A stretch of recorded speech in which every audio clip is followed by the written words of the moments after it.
Hello. I just had to like clean off the lens, which I may have to do in a second because it got so foggy. I just dropped my husband off. He's inside taking the dogs out, and then he's going to bed and he's crashing. It is currently, oh, I have to text Tanya. It is 10 till 11. And we just got back from dinner. Text her on my way. We just went to dinner with Melissa and Jason. We went to this restaurant called District Tap.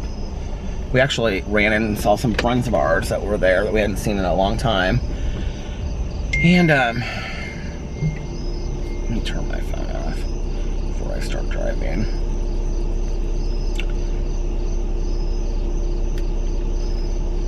Plug my phone in too. We had a good time. It was not super vegetarian friendly, but I had mac and cheese and it was too much. I'm full now, but I haven't eaten today, so. Anyway, ow, damn it. God, that lock caught my arm, ouch. Mamacita, that hurts. Oh my Lord. Here, I gotta clean this off, get ready again. Anyway, but we had a good time. Okay, so my day, I went into my office and I wrote for a while today.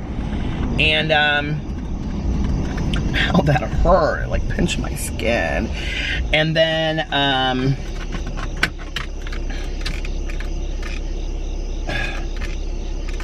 come on, you stupid gate. I went in my office and I wrote, and then I went and got a coffee, and then I came home and I filmed my videos. It was like pouring down rain all day today. And we were supposed to go to the fair, and honestly, I was kind of like, I hope it, do you ever just like hope it keeps on raining soon to go do something?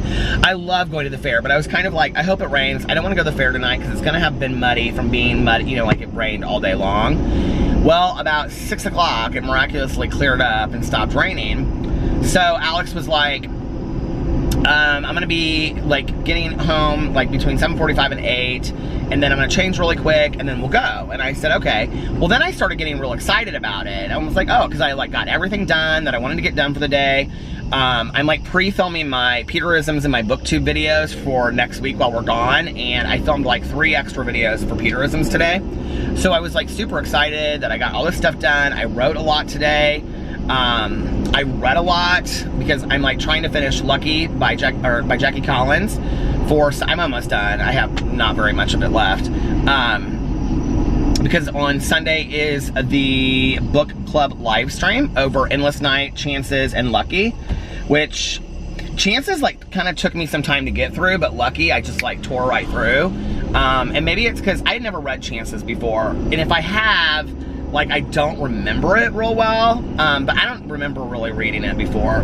But but Lucky I have read, and it's like one of my favorite books from back in the day. So I'm like, I loved like reading, I'm loving reading it again. But anyway,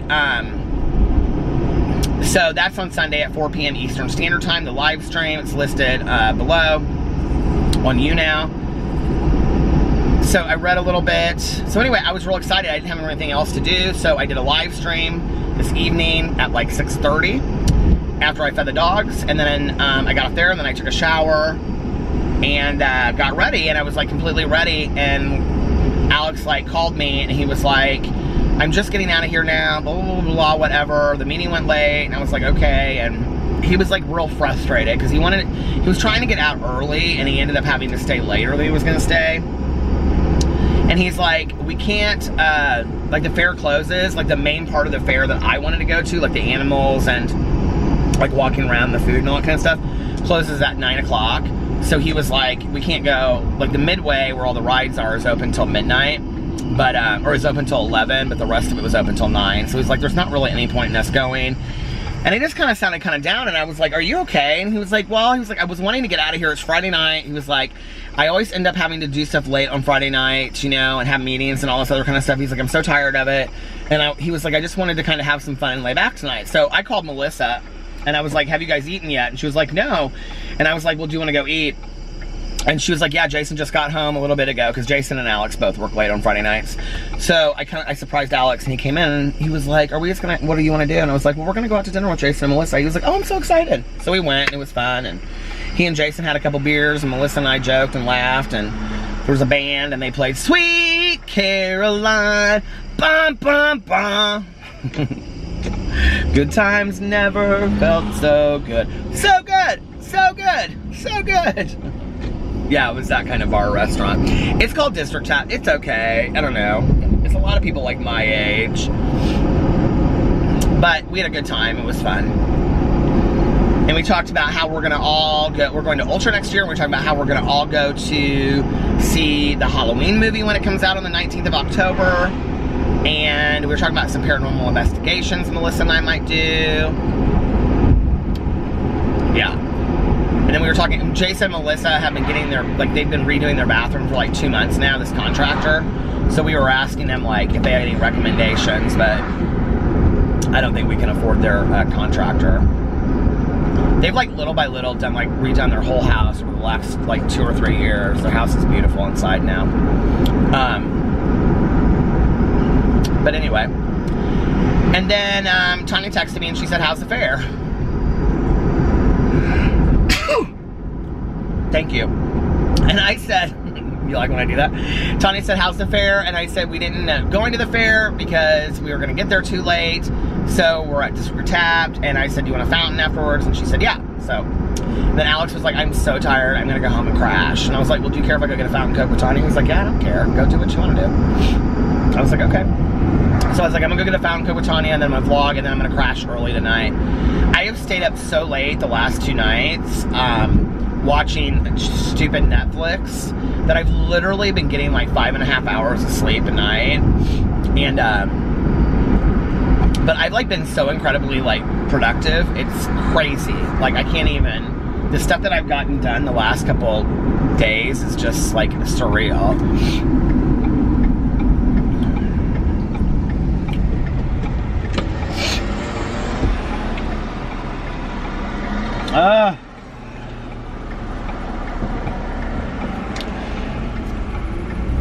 There's like this sign up there for this retirement home, and it says make new friends. I would kind of think it would be fun to live in a retirement home. I know everybody's like, I don't want to be in a retirement home. I'm like, put me in one. They got movie theaters and libraries and all kinds of stuff. Coffee shops. I'd be like, come on, we're gonna do aerobics and jazzercise. To the left, to the left, to the right. Now lunge, now lunge, now lunge, now lunge, now lunge. Let's do 10 more. Back in the day, I used to do the everyday, like one year I got really, really into shape. I don't know what year it was. Well, I lost a lot of weight 9th grade going into 10th grade. So this probably would have been my junior year going into my senior year. Every day I got up and I did the Jane Fonda aerobics, but I can't remember which one it was called. Something challenge, I think it was called, or full body challenge or something. It was really good, and I loved the music, and I knew the whole thing by heart. Even if you do those tapes so much, you know them by heart. The videotape, like I did the videotape, no lie, right? Every day. But I even wore like the ankle weights and stuff. I'm telling you, this is like all totally true. And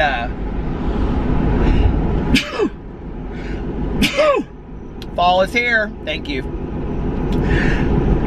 Sneezes come in threeses. God, what was that called? Total body workout, I think is what it was called. And I used to have the leg weights, like the terry cloth leg weights. I swear, you guys, so funny, isn't it? And I would do it, and it was like a half an hour, 45 minutes or something. And then when I was done, I would go dive in the pool, and I would swim like 20 or 50 laps.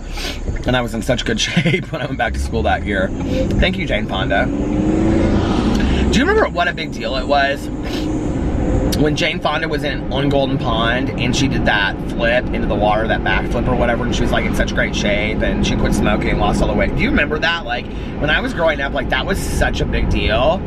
All of that. Like Jane Fonda was I know a lot of people don't like her, but like that stuff with like, I love her and Grace and Frankie, but that was such a big deal when she was on Golden Pond. If that is such a great movie. If you have never seen On Golden Pond, it is a fantastic movie. Very depressing though. With Katharine Hepburn and Peter, what's her dad's name? Fonda. Why can't I think? Jane Fonda, Peter Fonda. Why can't I think of her dad's name? Somebody help me in the comment section below. Fonda. Fonda. I've known so many LaFondas in my life. A true story. What was her dad's name? Bill Fonda? C. I'm going through like the letters. Do you ever do that? Go through like the letters in your head? C, D, E, F, G, H. John Fonda? No. J, K, L, M, N. It doesn't matter. Her brother's name is Peter, though. Peter Fonda. Wasn't that her brother's name? He's an actor, too. Kind of, not really. Like, kind of has-been actor. Did you ever see that movie, The Four Seasons? I love that movie, too. I used to watch all these depressing adult movies when I was, like, growing up. Because my mom loved them. Like, An Unmarried Woman with Diane Keaton. Or was that with Jill Clayburgh? It was with Jill Clayburgh, An Unmarried Woman. And also Shoot the Moon. I think Shoot the Moon was with Diane Keaton. Yeah, it was. It was such a great movie. It's so funny whenever I tell the stories on here about like my grandma and my mom, people are always like, I love those stories, I love those stories. And so then it gets me thinking more about like my grandma. Like I've been thinking so much about my grandma since I was talking about her last, because people commented on it, which thank you. I think that's fun I think that's nice that you guys comment about my stories about my grandma, but it's interesting because like now it's hard for me to look back knowing that she had gone to prison and like how tough her life was and stuff like that. I'm not excusing her behavior, I'm just saying, and I look back on it and I think like it makes me look at the way that she was about stuff so completely different. And I mean, she was so regimented in her schedule of like getting up. My grandma got up at like 4:30 or 5 every morning. And like, pot of coffee on, I can remember coming down, like when she would stay with us on weekends, and she'd already read the entire newspaper, and she'd be sitting there with her pack of Salem Lights right next to her cup of coffee, and, she'd just be sitting there playing solitaire. My grandma loved to play solitaire. Fonda, whatever it is, starts with a W. William Fonda? William Fonda. Is that what it is? I gotta pull in here and look. Hold on a second. This is driving me nuts. William Fonda. I was saying the Serenity Prayer today, and I honest to God, did you know how many times I've said the Serenity Prayer in my life? I was like, God, grant me the serenity to accept the things I cannot change, courage to change the things I can, and I couldn't remember the last line. It's the wisdom to know the difference. And I was like, how do you not remember this? Jane, I think he was like Treasure of the Sierra Madre he was in, wasn't he? Jane Fonda's father. Henry Fonda. How did I not know that? I went right over the H's, didn't I? What's like a movie that I really remember him in? Henry Fonda. Thank God for the Google, right? Henry Fonda movies. Oh, 12 Angry Men. I forgot about that movie. That is such a great movie.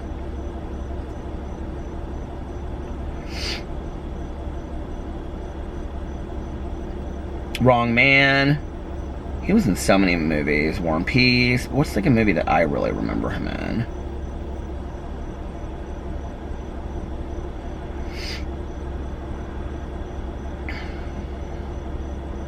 God, he was in so many movies.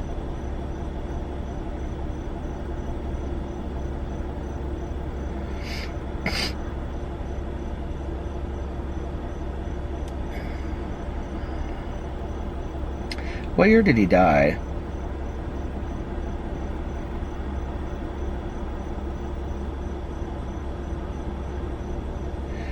He died in 1982, date of death. What year was On Golden Pond? I think he actually died the year that movie came out, didn't he? On Golden Pond. Like, I remember it kind of being a big deal now that I'm, like, working... 1981. So he died the year after that movie came out. I kind of remember that being like a really big deal. Oh my God, I have my Google open too. Should I tell you all the secrets that are on my Google? Melissa and I were doing a little research while we were at dinner because I watch this. Okay, so you guys want to know YouTube channels that I watch? I watch all of these YouTube channels that. Are you ready? Okay, I do watch drama. I have to be honest. I do watch drama. I watch all the drama channels that are about the dance moms, okay? Where they talk about like Kira and Kalani had talked about how the whole show was fake, the pyramid is fake, the contests were fake and everything. And then Nia came out, this is like what's going on right now. And then Nia, she came out and said that it's not fake, that it's like real. But like they had these dance posters and the numbers to like, so there was like one show and they were like entering this contest, like this dance contest, and the phone number to like participate in the dance contest they saw on the show was 123-456-789-0. So they're like, it's totally fake, right? Well, Kalani's mom said that the dance contests were rigged and they were fake. Kalani said that wasn't true, but that they would film them twice. They would film them one time for the show and one time for the contest, but that a lot of times when they were at contests, it wouldn't be like 10, 20 teams like it makes it look in the show, that it would really only be like one other team. Total trickery, right? I was so pissed when I found that out. So anyway, Nia says that wasn't necessarily true. Then I'm telling Melissa this and she goes, oh my God, did you know that Nia is now in like The Bold and the Beautiful? I was like, she is? She's like, yeah, she's on some kind of soap. I said, well, Dance Moms is coming back for the 8th season. And it's coming back. She goes, no, it's not, it's over. And I go, no, Abby Lee Miller is coming back and it's gonna be filmed in Pittsburgh. True story, this is really happening. And I think they're starting off with all new girls. Well, then I saw this video and it was like, what happened to the Candy Apples? Remember Candy Apples and little Viv, her daughter and everything like that? So, I watched that video. I watch all of those. It's called like, one of them is called like Shook Dance Moms or Dance Moms Shook or something. That's where I watch them. They pull, you want to talk about pulling views, they pull views. Can somebody explain to me why that little JoJo girl with the bows, like why she is getting all this attention on YouTube right now? I really do not understand it. I never disliked the girl. I liked her. I liked her mom, Jesselyn. I thought she was fine. But why is JoJo getting all this attention right now? I mean, I really do not. Why out of all of the girls on Dance Moms is she getting it? Is it just because she's been playing this YouTube stuff up for a long time? I think she's real sweet. I think she's got, you know, I think she's really fun. I always thought that she was treated like shit on the show. And I was kind of glad when Jesselyn said, we're not coming back, screw you. Because I thought it was good for them to leave, but not that I don't think that she's deserving of it. I just guess I'm kind of confused.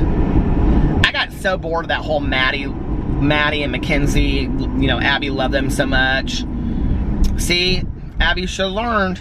Those people you do the most for in life screw you up the ass, girl.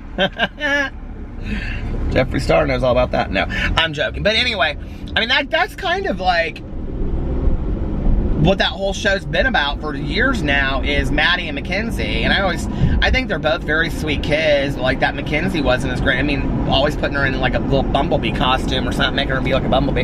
You guys are like, we don't even watch the show, Peter. Why are you talking about this? I don't know. But anyway, I've been thinking a lot about my grandma lately, which is funny because I don't really often think about my grandma, like almost never. I mean, it's been so long. I was 13 when she passed away, so it's been what, like, I'm doing the math in my head. But it's been 33 years since my grandma passed away. Yeah, it's weird. I can still smell her. My grandma wore Gina Tay. I used to buy this for my mom and my grandma for Christmas. She wore that Gina Tay, Bath Splash, and Charlie perfume. My grandma loved Charlie perfume. And she smelled like, my cousin said she thought she smelled like a Zippo lighter. She got her hair roller set once a week at the beauty shop and got her nails done. My grandma had the most perfect nails you've ever seen in your entire life. I mean to tell you, perfect nails. And they were bright red, always bright red. Perfect, not a chip in them. And she chewed juicy fruit gum like it was going out of style, smoked Salem Lights, had a Zippo lighter, drank lots of coffee or those little Cokes, and she wore Charlie perfume. So she always, for Christmas, if I'd say, Grandma, what do you want for Christmas? She'd say, oh, honey, just get me some of that Gina Tay or that Charlie. You know, that's all I need. So we would. We'd get her a big bottle of that Gina Tay. Do you remember that? And then I'd get my mom some too. And you could get that up at the Hooks Drugs. I don't think Hooks Drugs exists anymore, does it? Do you guys remember that? I remember that my mom had a Hooks credit card. My parents were separated. Like, we would go to Hooks like once a day. This is so funny. This makes my mom look so bad. But we would go to Hooks Drugs like every day, and my mom, like, no matter like what we would go to Hooks Drugs for, right? Like if we were there to get like a prescription or whatever, my mom would get a big roll of toilet paper. And I remember I asked her later, I was like, why were you buying like all that? We would always buy, why so much toilet paper? And she said, I was stockpiling because I knew that your dad was about to cut off that Hooks credit card, and I didn't know what I could buy that wouldn't go bad, so I had bought, you know, surplus ketchup. She was a survivalist divorcee, you know. She had bought like surplus ketchup and mustard that wouldn't go bad real quick, but then she like kind of ran out of shit to buy other than like shampoo and stuff, so she started buying toilet paper. Like every time we would go, she'd buy toilet paper and put it on the credit card. I didn't know that. We must have had so much toilet paper back in the day, you know, like I don't remember seeing it around the house, but I think that's hilarious. Oh my God. It actually would have been a really pretty night to go to the fair. It's like dry out now. It's not like, I mean, it's like a little wet some areas, but it wouldn't have been bad at all. Gina Tay. I think when we moved out, oh, there's a little bunny over there. Asleep. Is that a bunny rabbit? He is. He's asleep under the tree. How sweet. I think when we moved out of our old house, my mom probably threw away about 20 bottles of Gina Tay. Let me text Tanya. Oh, 1111, make a wish.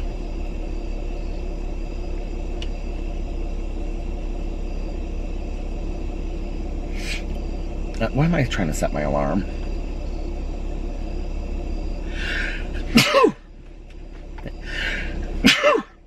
Thank you. Do you guys say bless you or gesundheit when I sneeze? Or salut? I think some people say salut, right? Green Giant. What is this?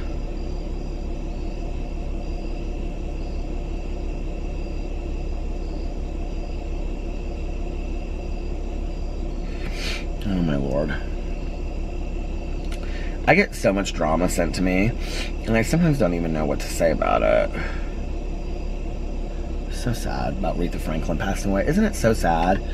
Like, I grew up on her. My mom, I mean, we would be in the kitchen, we'd be like, R-E-S-P-C-T. Suck it to me, suck it to me, suck it to me, suck it to me. Do you remember that? Oh my God. That was the music, you know, that was the music of my mom's youth. And I was thinking, you know, what's interesting about it is that my mom was born in 43. So she right now would be 70 something. What would she be? 2018 minus 19. Shh. You guys are like, I'm telling you, I'm so bad at math. Hey! My mom would be 75, and Aretha Franklin was 76, so they were the same age. And, oh, it's gonna stop. Okay. Stop. I just want Tanya to say hello in here. But, so, my mom and Aretha Franklin were basically the same age. Sweet Caroline. Ba, ba, ba. How did you know I was just singing that? I've been singing it for the last 5 minutes. Are you kidding me? No. Okay, hold on a second. I'm vlogging. I literally... Hey. I literally... You guys, this is how... We are so psychically connected. Like, if I'm having a bad day, Tanya will call me. It's a true story. Yeah, and she'll say, are you okay? And I'll be like, yeah. Like, something can happen to me. Like, I can, like, let's say... What's something that's, like, let's, like, not horrible. Let's say, like my headlight can go out, right? And she'll say...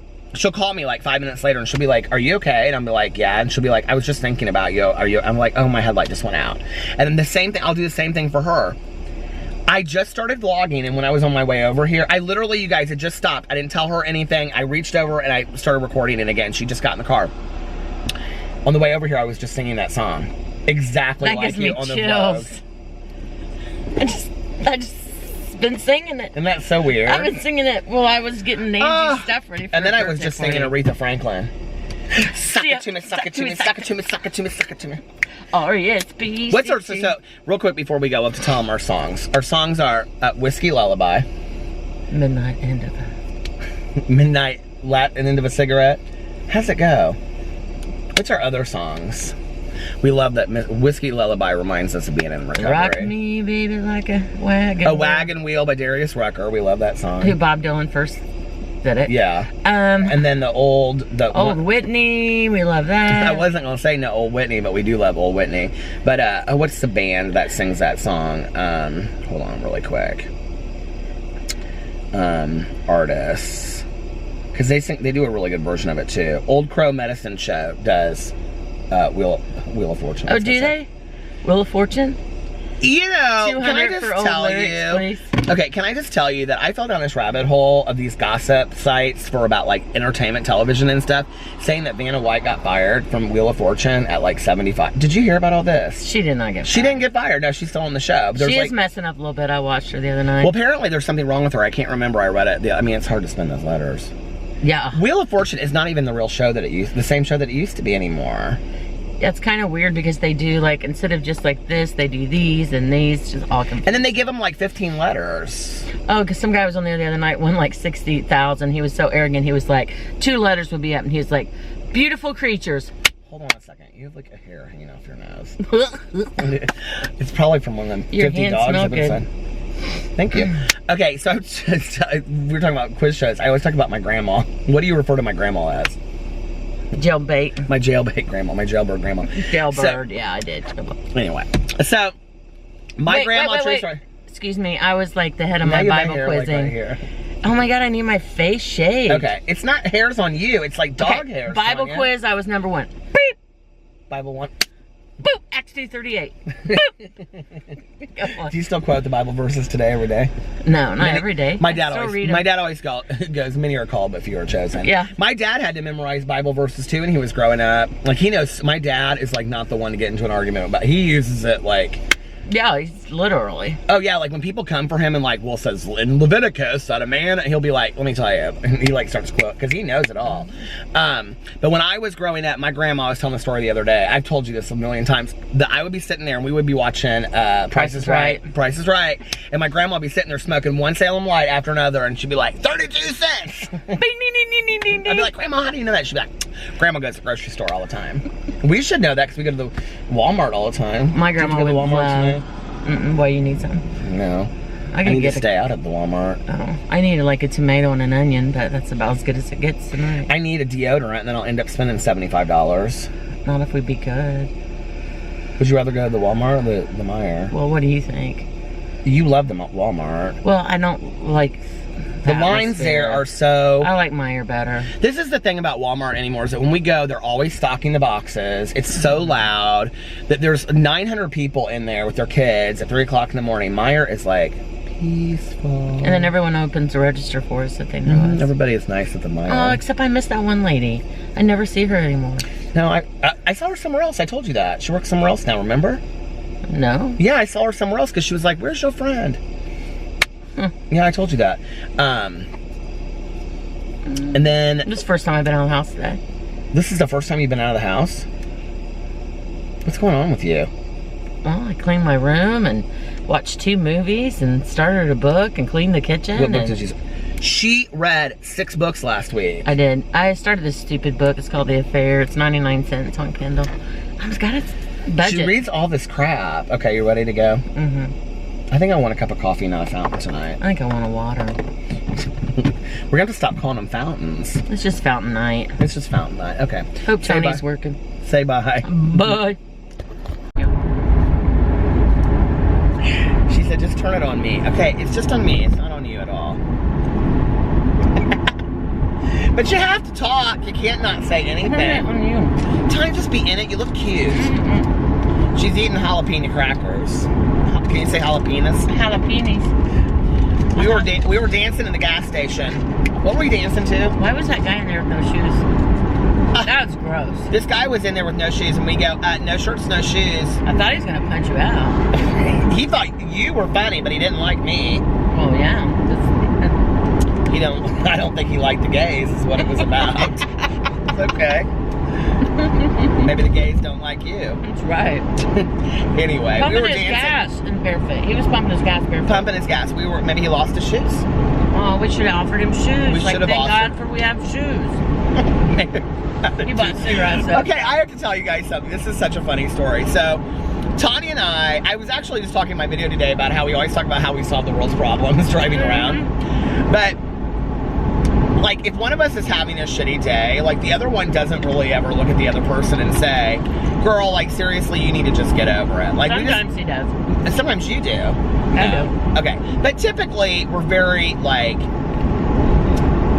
with the other person, we're like, oh, I'm sorry you're having a bad day, you know, whatever. Well, this one night, how long ago was this? About 3 weeks and 2 days and 3 hours. We're driving around, and Tanya's talking about something. I can't remember what she was talking about, but I said, I'm like, you know, what really works for me, Tanya, I get is that sometimes I like to whip out a piece of paper and make a gratitude list. I really think you should make a gratitude list. She was not having it. I was like the Exorcist. She was like not having it.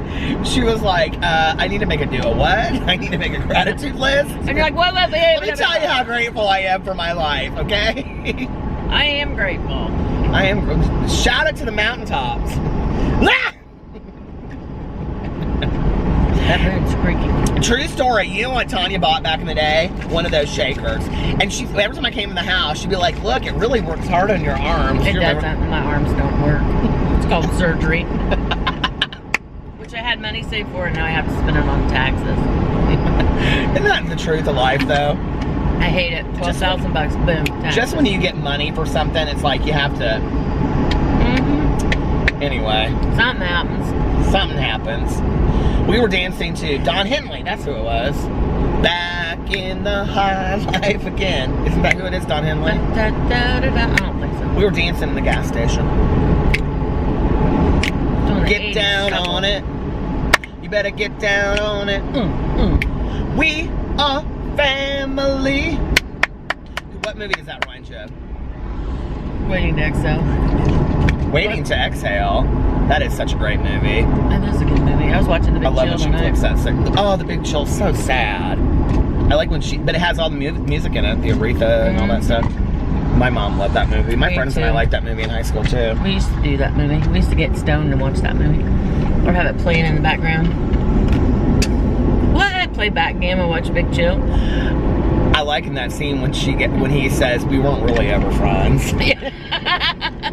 Speaking of conversations. We're trying to solve some world's problems tonight, right here in this car. You don't know me. You don't know me. Oh! This is truly like a Tanya Peter drive right now. What movie were you thinking about, Owen? What was the song? We Are Family. Private Benjamin. Oh, I'm not a big Goldie fan. You love I love her. that. You don't know me. What was that movie called? Da da da da da da da. Nah, not the one to say. Diane Keaton, Bette Midler. Ex-Wives Club. Is that what it's called? Yeah. I want to see that book club coming out. I want to see that book club too. I want to see the Florida Project, and I can't find it anywhere. The Florida Project? What's that about? Oh, it's supposed to be such a great movie. About... What were you watching today, Pete's Dragon? Oh, Lean on Pete. It was so depressing. It's about a kid who his mom leaves him, his dad dies, he falls in love with a horse, he runs away with a horse. A whore? Horse! Oh. Horse! Like whore, of course. You always watch those depressing movies. Oh, it's so depressing. My mom, this one time, I think I've told this on here before, but she went to, do you remember you used to rent movies at the Marsh? The grocery store? It. She one time went in there and she said to this kid, she goes, I've had a really bad day. Can you recommend like a comedy? And he goes, yeah. And this was back when my mom was drinking. And he goes, this is like a really good movie. It's a comedy. It's so funny. It just came out. And do you remember in Shortcuts when Julia, what's her name? I've never seen that show. You never seen Shortcuts? Oh my God, that's such a great movie. But anyway, there's a scene when she's like, you're a horrible, horrible person to the pharmacist. But, so this guy says to my mom, he goes, this kid that's working at the Marsh rental She's probably getting a bottle of wine and a Linquisine. He says, this is such a great comedy, and it was Men Don't Leave with Jessica Lange, about how her husband left her and moved in with his mistress. Oh my God. And then she had to move to the city with her 2 kids and work like 2 jobs and live in this shit-ass apartment. Oh, I remember, yeah. So depressing, and my mom was so pissed, and she bawled her eyes out watching the movie, and she took that movie, and the next day she threw it across the counter, and she was like, I cannot believe you recommended this movie to me. She was so pissed. My mom loved, like, Caddyshack was my mom's all-time favorite movie. She loved, like, the Caddyshacks and all that stuff. The silly, funny movies. I wish I was more like that, like comedies. I like dark, and then I wonder why I'm getting the fun. Oh my God, that 3 Billboards Outside of Ebbing is so good. God, powerful. What's your favorite movie of life? I don't even know this. Bridges of Madison County. Bridges of Madison County? You're such a cheater. You want to have an affair with Robert Redford. Clint Eastwood, baby. Oh, Clint Eastwood. She should have ran out that door. Left that husband home. Them nasty looking kids. Tanya! It was Meryl Streep's daughter. No, well, she wasn't too cute. I mean, like, see you, go to your pig farm. If you have watched my vlog for a long time, you'll remember this. But Tanya and I went to go pick up our friend Liz at the airport one night, and we were sitting at the gas station. We had just eaten, this was before I was a vegetarian, because we were eating those hot dogs. Do you remember that guy walked by and he was like in a train conductor's outfit, and we went choo-choo like that? Do you remember that? But anyway, and Tanya said the most epic line ever, and she said, we were listening to Barbra Streisand because Tanya, this was like one of the very first times I ever vlogged. Can't stand her. Beautiful voice.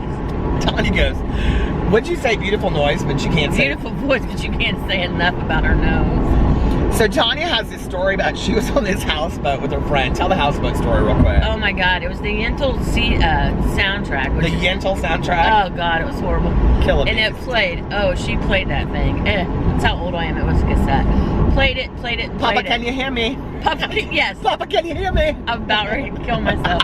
So we're going down, and I opened the window, and I looked at her, and I just tossed that Barbra Streisand out the water. Oh, she's gonna kill me. But I didn't have to hear it. Was that at Dell, wherever? No, that wasn't, actually, it was in Illinois somewhere. Well, Tanya's been nice enough to vlog. I said, let's vlog for a little bit more, and she said, okay. So, all right. Okay, so we're gonna get off here now. Say goodnight to everybody. Night. All right, well, that was a little bit of the Peter and Tanya show. I have dropped her off now, and she has gone to bed, and I was listening to the Annie soundtrack. Oh, did you guys like my little video I did on Instagram today? I think I'm gonna start doing more of those. I had so much fun doing that. Anyway, I have my coffee, and when I get done with my vlog, I'm gonna go home and I'm gonna upload it. And then I am going to read for a little bit on the front patio. It's like a really beautiful evening out tonight. So yeah, kind of sad that we didn't go to the fair, but I guess that we're gonna maybe go with Melissa and Jason on Sunday. They have like 2 extra tickets, so we may go with them on Sunday, as long as it doesn't get like super muddy and all that kind of stuff. But if it doesn't rain this weekend, I don't think it's supposed to rain anymore. It's cloudy outside right now. Well, I guess it's not too cloudy outside, but Alex works for a couple hours tomorrow, and then I gotta put my little thing away to clean my lens. And then we're going out to dinner with his friend that he used to work with that's visiting from Dallas at 8:30. We're in this restaurant I've never been to before, so I'm kind of excited about that. And yeah, that'll be fun. And then they're gonna probably go out afterwards. I'm not going to. I'll probably come home and do like a live stream or something. I'm trying to save money for Vegas.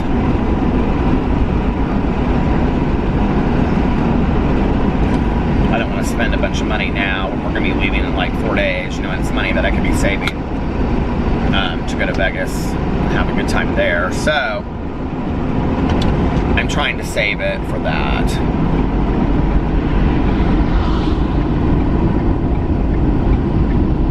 Did I even say why we didn't go to the fair tonight? I think I did, but by the time that we would have got there, it was like we couldn't have gotten in. Which is so weird, because I can remember back in the day when I used to go with like my mom, like not when I was really little, but like, I don't know, you know, before she passed away. I remember being there late because they would be like putting the animals to sleep when we would be there. So I don't like remember it closing, like the gates at 9 o'clock. I mean, maybe they did. I don't remember. The Midway I know closes late, but like I thought it stayed open until 12 or 1, and when I looked online, it said it was only open till 11, which I think is weird. So, I don't know. I think maybe it's because of traffic or something that they try to close it earlier, but I don't know why it would matter what time that it closed, but whatever. So they're gonna go in the afternoon on Sunday, so we'll probably try to go. Sunday is like such a busy day at the fair though. But if you're gonna be at the fair on Sunday, come say hi to me. I'll be there somewhere at the Grilled Cheese Barn or the Belka Barn. Oh shit, we can't go on Sunday because I have my live stream. Well, I didn't even think about that. Well, if I take a shower before and we do it, and I do my live stream from 4 to 5, I knew there was something on Sunday that I had to do when we were talking about it. We could go right after that and get there at like 5:30. We could do that. That's not bad. I mean, I don't want to get there that early anyway. We get there like 5:30 and stay. I mean, I don't want to stay there for 6 hours anyway.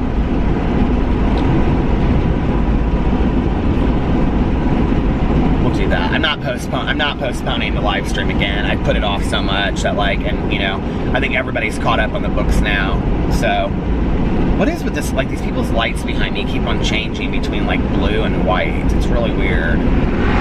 But it's not like when we go up over. It's like they're actually hitting them themselves.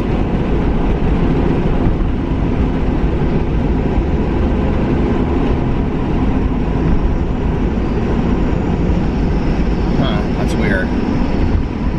Maybe it's some fancy car like a Tesla or something.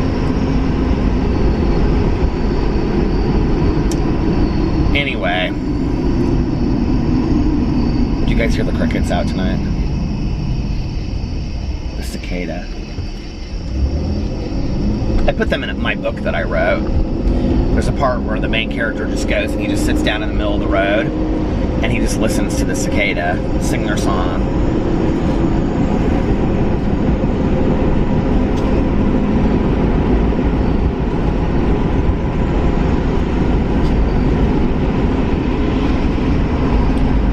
As I get close to getting done with my memoir, which is like my years of like my childhood years, I've been like kind of thinking where I want to go next, and I end it. I don't want to tell the story that I ended on because it's a story that I've talked about on here, but not at length. But I end it right before I'm going into 10th grade. So, like the stories go up. There's not like, they kind of skip around a little bit. I'm trying to put them in some kind of order, like sequence-wise, time sequence-wise. They jump around a little bit, but the last story is from like the summer before I go into 10th grade. And I think that what I'm going to do after that is my next one, if this goes well, if this goes the way that I want it to go, then my next book of stories, memoir stories, would be my high school years going up to when I got sober. And then I think that what I'm going to do is end that one. And I think I'm thinking about calling it like the B-side years or like soundtrack or something like that. It's going to have to do with music. And every story is going to be named after a song. And then my third one, and it's going to end like right before I go into treatment. And then my third one would be just about like my first year sober.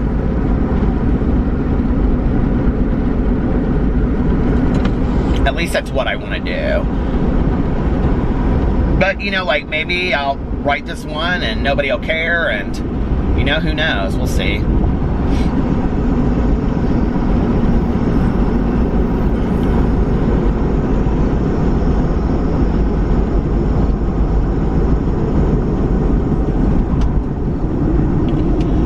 We will see.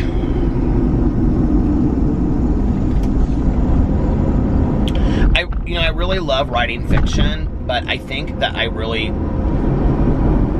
like, I think at my core, I'm like an essayist, if that makes sense. Like, I never thought I would say that, you know, that I really enjoy, is somebody calling me? No. That I really, love writing, like, you know, just these little short, and they're not long. I mean, some of them are only 2 pages, some of them are, you know, 6 to 8 pages, but they're not long. It's an easy read, and some of the shorter ones are more of my favorites, honestly. But I really enjoy, like, it's really been fun for me to go back. Some of it's been heart-wrenching, honestly, to go back and really talk about some of these things that's happened to me, you know, or things I've learned. And part of, like, the editing process that has occurred over time is that I've gone in and I've edited most of the stories that I had written until about, like, this was a couple weeks ago, because what I realized I wanted to do was that I wanted to tell the story of what had happened to me as a child, but I also wanted to talk about how that story has been a theme in my life, or how it plays out in my life today, to talk about the correlation between those things that happen to us as we're growing up do have significance in our lives as we become adults. The good and the bad, you know, the tragic and the happy, you know, those things that bring us joy, I think, have just as much equality in our lives as those things that are tragic. And it's been interesting to me to look at that, you know, especially to look at, like, moments of great joy that I had as a kid, and how in some ways those were just as or more powerful. Because I think often that, you know, when we look back on our lives, we think about the negative things that have happened to us that have changed who we are, if that makes sense. Like, you know, we say, oh, I've been through a lot. Like, you know, that statement, a lot of us say, oh, I've been through so much in my life, like, I'm not the same person that I was. But we don't often, I think, pay homage to the positive things that have happened to us in our lives. And this book has really forced me to look at that, because I didn't want to just write a book, you know, of 30 stories that were depressing as hell, because that's not, I would say, a fair representation of my childhood. You know, did I have an alcoholic mother? Yes. Did I have sadness? Yes. One of the hardest stories for me to write was, and I have talked about this on here, but I go on more in length, was the night that my dad left. And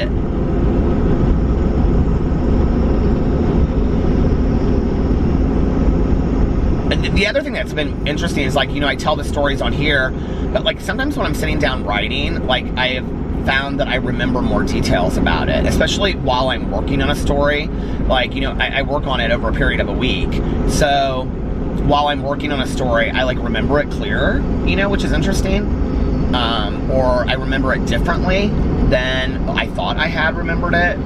A couple of them I had to call my dad and ask him, you know, like, was my memory accurate? That was actually one of the stories that I called my dad about.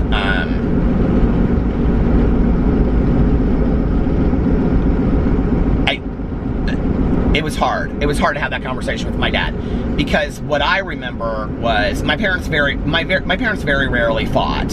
So I didn't really understand the separation and divorce, and I think to some degree I was just too young. Like, I don't remember my parents really ever being together. I remember them always being apart, if that makes sense.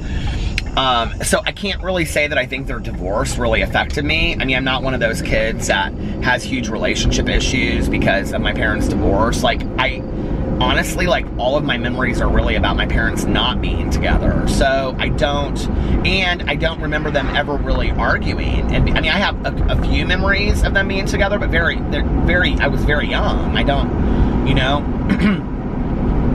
But the night that my dad left, they did fight.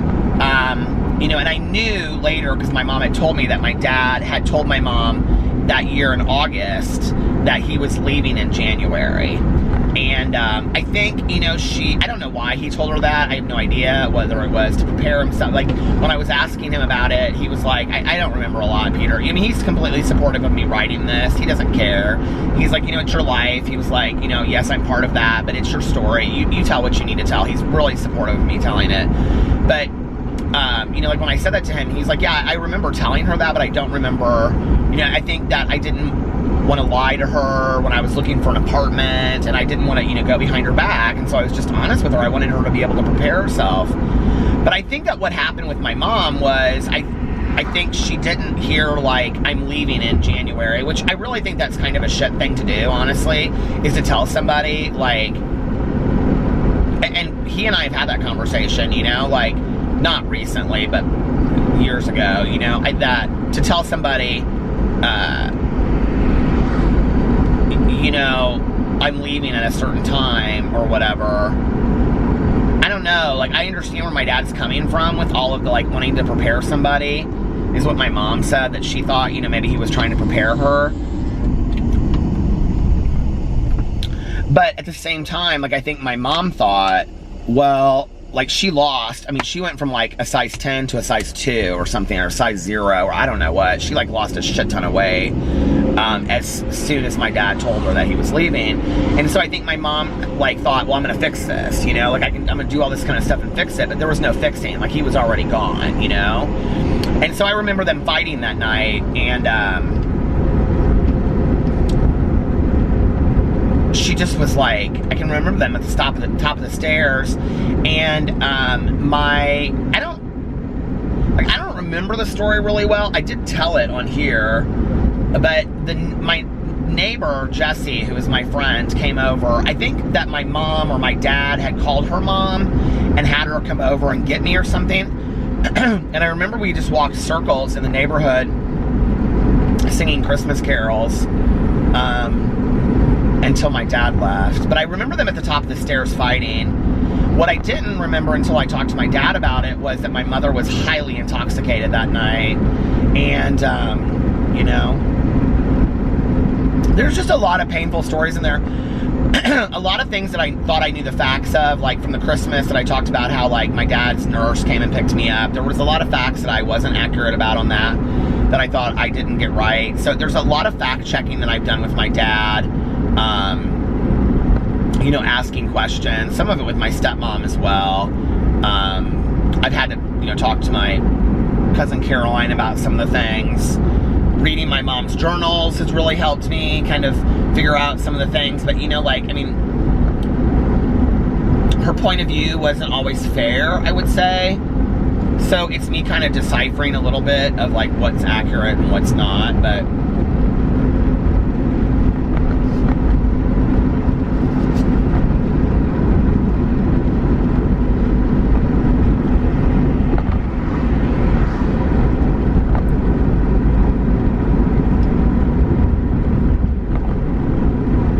I'm trying to think of an example that's like something like, I don't want to give anything away that I haven't talked about on here, but I'm trying to think of like a joyful moment that I've learned a lot from in my life, from my childhood, you know, like, I mean, I think like one thing is that my parents like kept my innocence alive for a really, really long time. You know, they like, it was really important to them that I was like innocent and grounded as a kid, if that makes sense. As much as I could be with two parents that were divorced and hated each other, that I wasn't really aware of that, and I had as normal of a childhood as possible. I think, you know, what they didn't factor into that was that on top of all the stuff that was going on with me at home that I didn't understand, that I was being bullied at school, you know. But I have to honestly say, you know, like in retrospect, like I've learned a lot about the world. Like I just can't sit and be like, well, all this bullying happened to me and it was this horrific thing and like it's all been negative in my life and, you know, whatever, like, and use it as an excuse. I can't do that, honestly. Like I just can't. Like I learned a lot about the world by going through that. I mean, I learned a lot about forgiveness, you know. I learned a lot about the fact that hurt people hurt people. I learned a lot about You know, I was talking about this today in the video that I made, that I don't think it was that they didn't like me. I think it's that they didn't know me, and I was just an easy target. You know, I don't think it was personal. It really wasn't personal. To me, it felt personal because they were attacking me, but to them, it wasn't personal. You know, like, I was just an easy person to make fun of. I've made fun of people. I'm not perfect, you know, like, let's be for real. I think we've all made fun of somebody. Was it personal? Did you really loathe that person and hate them so much that's why you're making fun of them? You know, somebody walks across the room, they got a stupid sweater on or something, are you making fun of them because you hate them? No, you know? But it felt that way. It felt like everybody hated me. Well, as a result of that, what happened was I had no self-worth. I thought, well, nobody likes me, you know, and if nobody likes me, then, you know, this is why they do it, because nobody likes me. I'm not likable. And so what I had learned as a child, I had to unlearn as an adult. And I think that's the trick sometimes, you know, is that we've learned this stuff for so long that then we have to unlearn it as an adult so that we're not bitter as adults playing out the resentments of our childhood, if that makes sense. You know, I think it's kind of like, to some degree, why, like, you know, I was kind of blown away at my high school reunion. Let me just say this, okay? Like, I think that we all have that high school reunion fantasy that we're gonna go back and we're gonna show everybody, like, you know, look, I've made it. You didn't get me, right?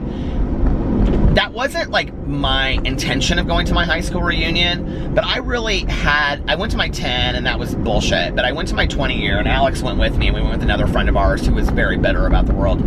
And I was like, I really have this need to go. Like,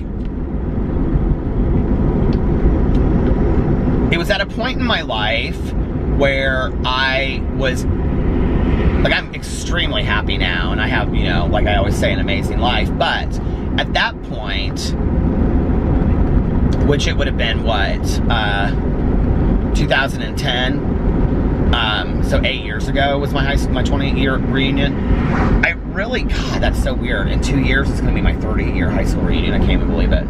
I really have this need to kind of show them, you didn't keep me down. You know what I mean? But, like, at the same time, like, the day that it came, like, I didn't have that need anymore. Like, I didn't want to go. Like, I was like, I don't want to go. And it wasn't out of fear. I just didn't want to go. Like, I just didn't want to deal with it. I was like, I don't have this need anymore. And if it wasn't for Alex and my friend was like, you got me all hyped up. I never wanted to go in the first place, but now that I bought the ticket and we're going, and Alex was like, yeah, we're gonna go. Like, I don't even care. Like, if you don't want to go, we don't have to go, but, like, we're going because you made such a big deal out of this. But then I got there, you know, and people were like, so nice to me. I mean, so incredibly nice, you know?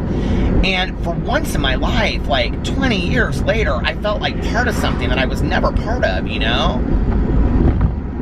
I didn't feel part of that in high school, and all of a sudden I felt part of it, you know?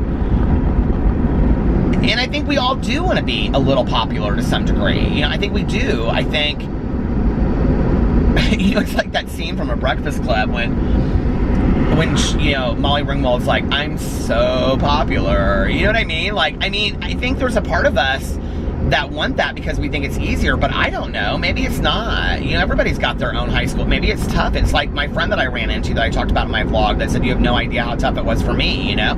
It's like, maybe it's like that, you know? But I think that's to some degree, we always play that out. You know, we want to be a little popular. We like that. It's about validation and acceptance is what it's about, right? And that validation and that acceptance that we need is because something is lacking in our life that we're not getting on our own. I'm not stupid. I don't need that from somebody. I need it from my damn self. So, you know, I think that's why I went. And people were so nice. And for the first time ever in my life, I felt like I was part of the class of 1990. I mean, like, I really did.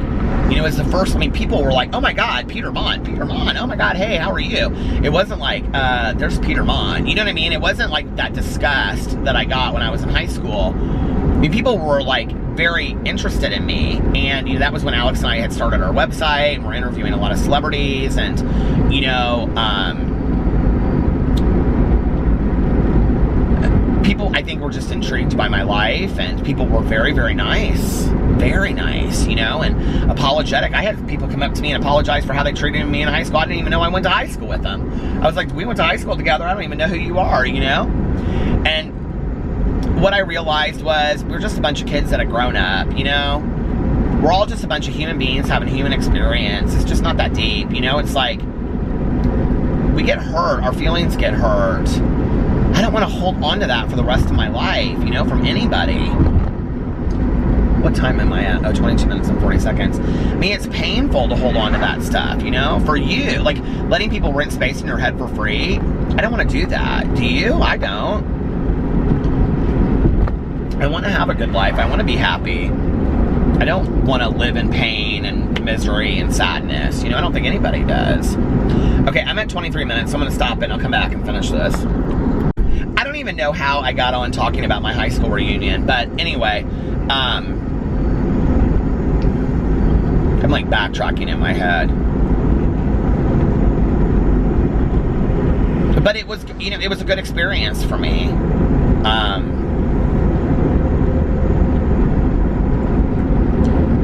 And I probably will go to my 30th. And you know what changed? It wasn't about the fact that all of a sudden I got all this positive attention and I craved it and I needed more, because I really wanted to go to my 25th, but that was on my birthday weekend, and I ended up going to Judge's Pageant instead.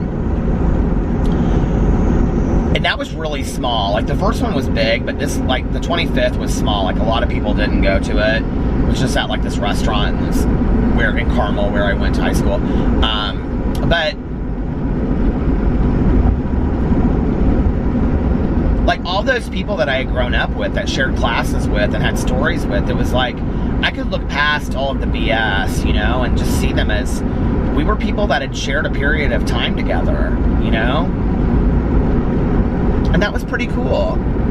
You know, really it was. Like, yeah, I had some shit times, but I had some good times in school too. It wasn't, you know, it wasn't like I walked in the morning. It's, you know, it's really easy for me to get on camera and talk about being bullied and make it seem like 100% of the time that I was at school, I was being bullied. But that was not the case. That just wasn't, you know, like, and I'm not giving a fair representation if I say that.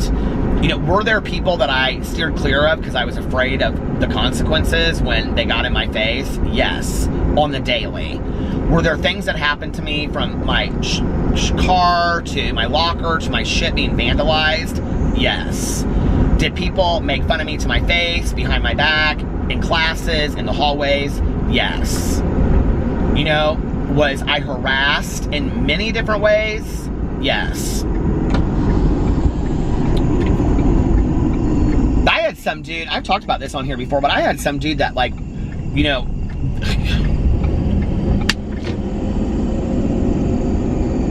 this is like one person that really has never ever reconciled things with me, but I had somebody that followed me home, not once, but twice, into my driveway and propositioned me at the threat of, like, saying that, you know, like, I had been doing all this kind of, just, I was so afraid. I was so terrified.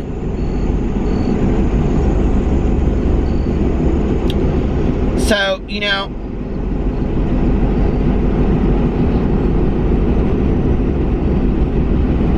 and I don't have any clue where he is today. But I think like a while ago, like, I ran across him on Facebook or something, it feels like, but I don't want to live in that today, you know? Like, but anyway, saying about all that, yeah, sure, there was some shit that happened to me through the years. You know, I'll never forget, I walked out one day and my entire car was vandalized. Somebody had, you know, taken lipstick all over my car and written the F word, the whole word, all over my car. And everybody could see it, you know? It wasn't just the fact that it had happened, it was humiliating. And what do you do? I mean, you have to wash it off yourself. It's not easy to get lipstick off a car, you know? And you have to do that so your mom doesn't see it, because you don't want your mom to have that pain, you know? But that wasn't every day. There were lots of days that I passed notes with my friends and we hung out and smoked cigarettes in the smoking lounge and were badasses. And I mean, I had fun in high school, you know? I mean, I'm not gonna say I didn't. It wasn't 100% hell, it just wasn't. And so, when I look back on that, you know, and then I had my reunion, and then the reunion took away the fear because I wasn't afraid of these people anymore. And most of them I had either worked shit out with by that point, like my main bully, or people were coming up to me and apologizing left and right and were being so nice. I'll tell you what, right now, there ain't nothing like a bully having kids that changes their perspective.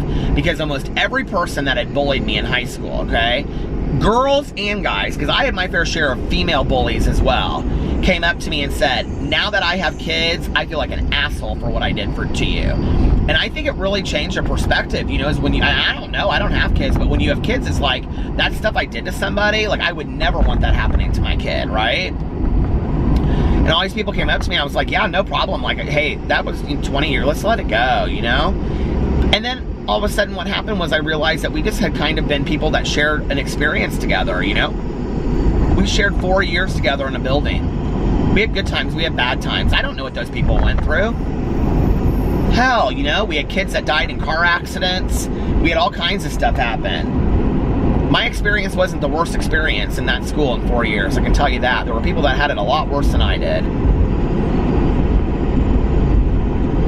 And I had a lot of fun with my friends, you know, after school and stuff. So we were people that shared an experience. We shared a time together, and there'll never be a group of people again that share that time, that specific time together in that school. And so it is fun to go to the reunions and see them, you know? It's weird, like every once in a while, I'll get a message. Like I'm not good about checking my messages on Facebook. If you want to get a hold of me, that is the worst way to get a hold of me. But every once in a while I'll get a message from somebody on Facebook, and it'll be like a name from high school, and they'll be like, I said to tell you I watch all your, or like the other day somebody sent me this message and they said, my daughter was like watching, I think it was like a Tana Mojo video actually, and your video popped up and I couldn't believe it was you. People are always like, you look exactly the same except for your white hair, like that. People always say that, like your face looks exactly the same. Well, I mean, I'm fat too, but now, but I wasn't then. But people are always like, you look exactly the same except for your hair. Like that's what they always say. And so she was like, oh my God, your picture popped up and I saw your name and I was like, oh my God. And so I wanted to start playing your video, and my daughter said something to the effect of like, do you watch him or something? He's so funny. And she was like, I went to high school with him. And she said, my daughter was like, you went to high school with Peter Monn? And she was like, yeah. And she's like, oh my God, he's so hilarious, or something like that. She's like, I didn't even know that you had a YouTube channel. I was like, yeah, I do. I didn't know either. It just kind of happens, you know? And it's cool, you know? And every once in a while that'll happen to me. Somebody will reach out to me. What's really weird is when people reach out. I've had actually 2 people that I went to high school with that had issues being bullied as well, that were in my exact same grade, that I did not even know. Like, I knew who they were, but I didn't know them, like, very well. And they were being bullied just as much or worse than I was. And they found my YouTube channel through my video that I did on bullying, because they wanted to educate their kids on bullying. Now, how crazy is that? That sent me messages and said, I did not know that you were doing YouTube videos, but I was searching out to show my kids videos about bullying, and I found it, and I was bullied, you know, the same, I knew you were, but I was being bullied too. And, hey, maybe that's the answer right there. Maybe we should have support groups in schools for kids that are being bullied, and keep them, you know, anonymous so nobody knows who they are, like 12-step programs. And then there was some, you know, kind of strength in numbers kind of attitude about kids being bullied together. Probably turn real ugly, wouldn't it? We can't have anything good today. It always turns ugly. But anyway, I was real surprised by that, and they thanked me for telling my story. And one of them, who is gay now, said, thank you for being out in high school. And I'm like, I wasn't out in high school. I know everybody thinks I was, but I had a girlfriend. Yes, I know she's a lesbian now. She's been with her girlfriend for, you know, 25 years, and they have a son, but I was not gay in high school. I didn't even know she was gay. I mean, I was gay in high school. I just didn't tell anybody I was gay in high school. We didn't do it or anything. We didn't. We kissed a couple times.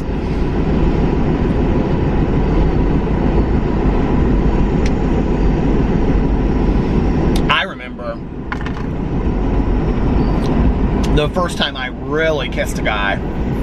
I kissed a girl and I liked it.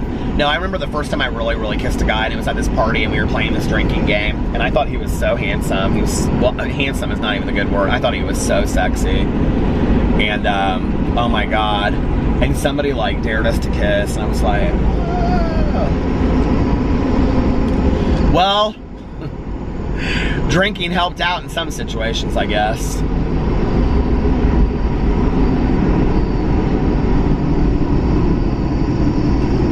I gotta start losing weight for my 30 year. That's the truth right there, okay? I got my 20 year is 2 years away, and I gotta start losing weight now for that bitch. That's the truth right there. Oh God. God, in 2 years I'll be almost 50. What has happened to me?